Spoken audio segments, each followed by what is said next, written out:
বিসমিল্লাহির রহমানির রহিম। আসসালামু আলাইকুম, আশা করি আপনারা সবাই ভালো রয়েছেন। তো ভিউয়ার্স, আপনাদেরকে আসলে একটি আপডেট দিতে আসলাম, তা হচ্ছে যে আপনাদের ভাতার বাকি টাকাগুলো কবে দিবে। ভিউয়ার্স, আসলে আপনারা মনে করতেন যে হয়তো বা কেউ যদি ভিডিও তৈরি না করে তাহলে হয়তো আপনারা ভাতার টাকা পাবেন না, এরকমটা আসলে একটা ভুল ধারণা এবার প্রমাণিত হয়েছে। কারণ আপনারা জানেন যে আমি আসলে আপনাদেরকে দীর্ঘদিন ধরে আপডেট দিতে পারলাম না। আমি আসলে একটি সন্ত্রাসী হামলার শিকার হয়েছিলাম, তো যার কারণে মনে করেন যে আমার মাথার মধ্যে সেলাই রয়েছে এবং আমি আসলে খুবই অসুস্থতা বোধ করতেছিলাম। তো এই সকল কারণে আপনাদেরকে আসলে আমি আপডেট দিতে পারিনি।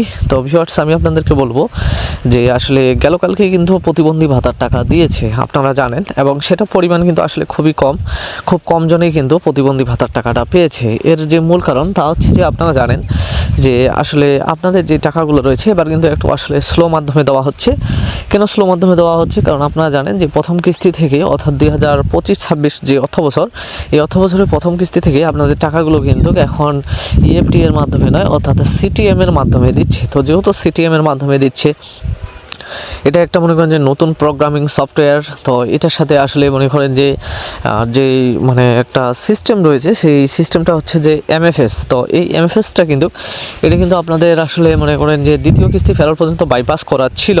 তো এখন কিন্তু হচ্ছে যে আপনাদের সামনে যে তৃতীয় কিস্তির টাকাটা রয়েছে, কারণ আপনারা জানেন যে তৃতীয় কিস্তি এটা কিন্তু আসলে মনে করেন যে আপনার হচ্ছে ফেব্রুয়ারি মাসে, যেহেতু রমজান মাস শুরু হয়ে যাবে, আশা করি যে হয়তোবা 19শে ফেব্রুয়ারি বা মনে করেন যে 18ই ফেব্রুয়ারি এরকম হয়তো বা প্রথম রমজান হবে। তো যেহেতু রমজানটা হবে আল্লাহর রহমতে এর মাস, এরপরে কিন্তু আপনাদেরকে আসলে তৃতীয় কিস্তির টাকাটা দেওয়া হবে। কারণ আপনারা জানেন যে আপনাদেরকে কিন্তু প্রত্যেকবার ঈদের আগে টাকা দেওয়া হয়। তো যেহেতু ঈদের আগে টাকা দেওয়া হবে, তো অলরেডি কিন্তু আপনাদের এমএফএস এর কার্যক্রমগুলো শুরু হয়েছে। তো এই এমএফএস এর কারণে কিন্তু হচ্ছে যে এমএফএসটা হচ্ছে যে এমন একটা সিস্টেম যে আসলে নিজ নামে আপনাদের সিম কার্ডটা থাকার লাগে, এবং হচ্ছে নিজ নামে আপনার হচ্ছে বিকাশ, নগদ, রকেট অ্যাকাউন্ট এগুলো থাকতে হবে।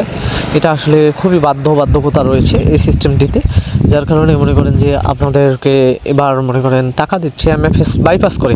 তো যেহেতু এমএফএসটা বাইপাস করে টাকা দিচ্ছে, এমএফএস বাইপাস করে টাকা দিতে গেলে এখানে কিন্তু একটা সময়ের প্রয়োজন রয়েছে, যার কারণে মনে করেন যে আপনাদের যে টাকাটা রয়েছে এই টাকাটা কিন্তু আসলে এবার খুব ধীর গতিতে আসতেছে। কারণ আপনারা দেখছিলেন এর আগে যে 1 থেকে 2 দিনের মধ্যে হয়তো বা সব টাকা দিয়ে শেষ করতো, কিন্তু এবার আসলে একটা সময় নিয়ে তারা টাকা দিচ্ছে।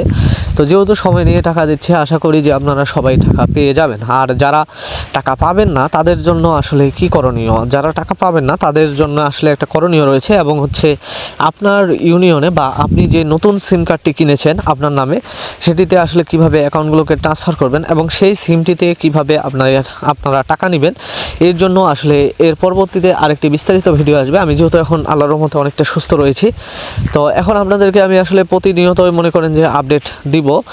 এর জন্য অবশ্যই আমার GSM Suman official YouTube channel এবং জিএসএম সুমন অফিসিয়াল যে ফেসবুক রয়েছে সেটি কিন্তু আপনাদেরকে ফলো দিতে হবে, এবং ভিডিওতে যথেষ্ট পরিমাণে লাইক করতে হবে, তবে কিন্তু আপনারা নতুন নতুন ভিডিওগুলো পেয়ে যাবেন। তো ভিউয়ার্স, আপনারা জানেন যে আসলে আজ তো শুক্রবার, আজকে এবং হচ্ছে শনিবারে কিন্তু আপনাদের কোনো প্রকার ভাতার টাকা ছাড় করা হবে না।